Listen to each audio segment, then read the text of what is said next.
I showed up to work 2 hours early, and that was the most organized decision I've ever regretted. 4 a.m., pitch black. The most haunting sound in the solar system rang out. The alarm. In my dream, I was the king of herring. So when the alarm went off, I wasn't scared. I flapped my wings to the rhythm until the pain hit.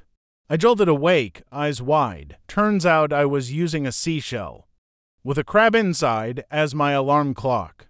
When it was time, the crab came out and clamped straight onto my beak. First time, just 5 more minutes, I can't let my seal boss down.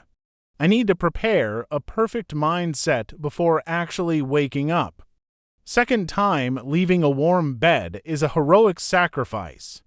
I rewarded myself with 5 more minutes to honor that sacrifice.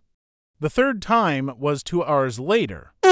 I sprang up like a coil, sleepiness gone. See, the best thing to wake you up isn't an alarm clock, it's a deadline. I bolted toward the office.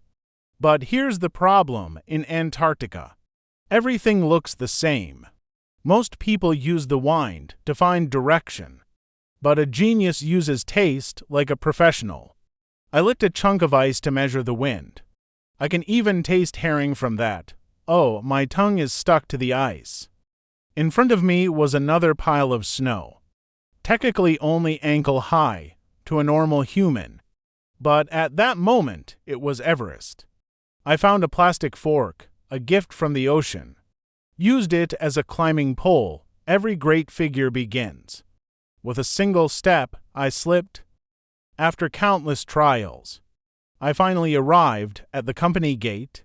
I smoothed a few strands of down on my head, adjusted my posture to look as much like a multi-purpose intern as possible, at least geometrically. Took a deep breath, practiced knocking in my head, practiced greeting, even practiced the facial expression of someone who arrived early but doesn't look early. I muttered, "Hiring is herring, herring is hope." Cleared my throat, knocked loudly. "Intern Elchu is here to multi-purpose." The only response was the whistling wind, and a tiny sign closed underneath in smaller letters. Opens at 9 o'clock. I checked the time, 7:12. I nodded. At least I wasn't late. I said that to myself and to the sign. Not for comfort, just to reduce the embarrassment.